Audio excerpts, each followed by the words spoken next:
warahmatullahi wabarakatuh. Halo everyone, perkenalkan nama saya Sutirana dengan NIM 2502 10167. Pada video ini saya akan menjelaskan materi dengan berjudul Konsep Dasar Manajemen Pelayanan Publik. Materi ini penting karena pelayanan publik merupakan sesuatu yang selalu kita temui dalam kehidupan sehari-hari, mulai dari pembuatan KTP, pembuatan SIM, mengurus BPJS, hingga pelayanan rumah sakit atau sekolah. Kualitas pelayanan yang diberikan pemerintah akan sangat memengaruhi kepuasan dan kepercayaan masyarakat. Oleh karena itu, melalui video ini, saya akan menjelaskan bagaimana pelayanan publik seharusnya dikelola agar dapat berjalan dengan lebih baik. Sebelum membahas lebih jauh, kita perlu memahami terlebih dahulu apa yang dimaksud dengan manajemen pelayanan publik.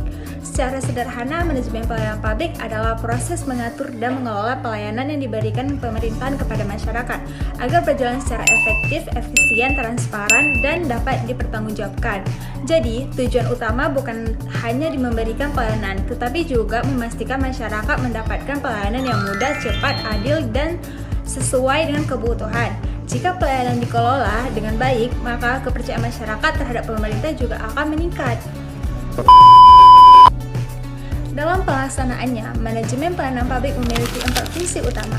Yang pertama adalah perencanaan atau planning. Pada tahap ini, pemerintah menentukan tujuan pelayanan, menyusun prosedur, serta mempersiapkan sumber daya yang dibutuhkan. Yang kedua, yaitu perorganisasian atau organizing.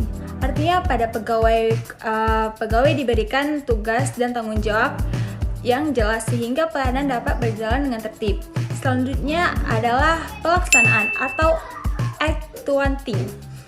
Pada tahap ini pelayanan benar-benar diberikan kepada masyarakat karena berhubungan langsung dengan masyarakat. Bertugas dituntut untuk bersikap ramah, cepat, sopan, dan produser.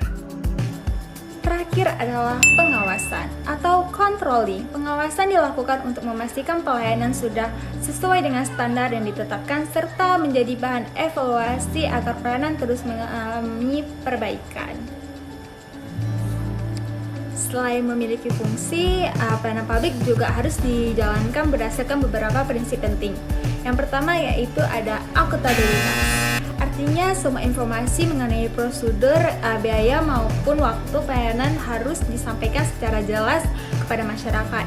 Yang kedua ada akuntabilitas, yaitu setiap pelayanan harus dapat dipertanggungjawabkan. Yang ketiga ada efektivitas dan efisiensi, sehingga pelayanan mampu mencapai tujuan tanpa membuang waktu maupun sumber daya. Selanjutnya adalah keadilan, di mana semua masyarakat berhak mendapatkan pelayanan yang sama tanpa adanya diskriminasi.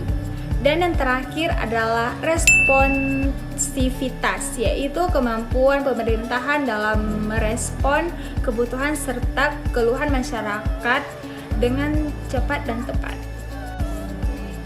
Dalam praktiknya, pelayanan publik di Indonesia masih menghadapi berbagai tantangan. Beberapa di antaranya adalah kualitas sumber daya manusia yang belum merata, prosedur birokrasi yang masih rumit, keterbatasan sarana dan prasarana, budaya birokrasi yang belum sepenuhnya berorientasi pada pelayanan, serta pengawasan yang masih lemah. Jika masalah-masalah tersebut tidak segera diperbaiki, maka kualitas pelayanan juga akan sulit meningkat.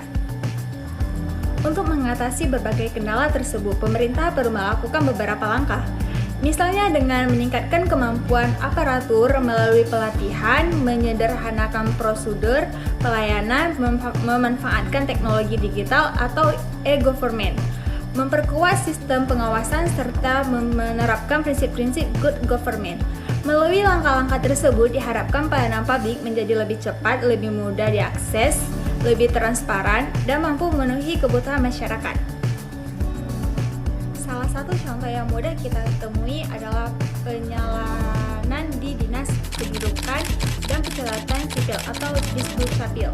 Dulu masyarakat harus datang langsung ke kantor, mengambil nomor antrian, bahkan terkadang harus datang berkali-kali hanya untuk melengkapi persyaratan.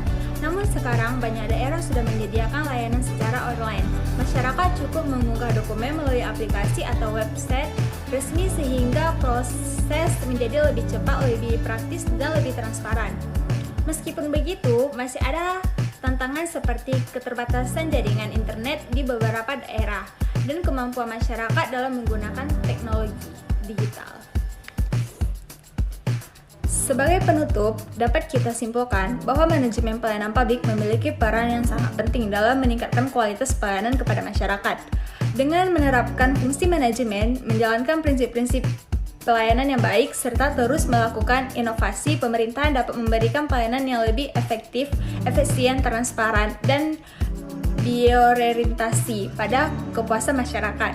Semoga materi yang saya sampaikan dapat menambah pemahaman kita mengenai pentingnya manajemen pelayanan publik dalam mewujudkan pelayanan yang berkualitas. See you!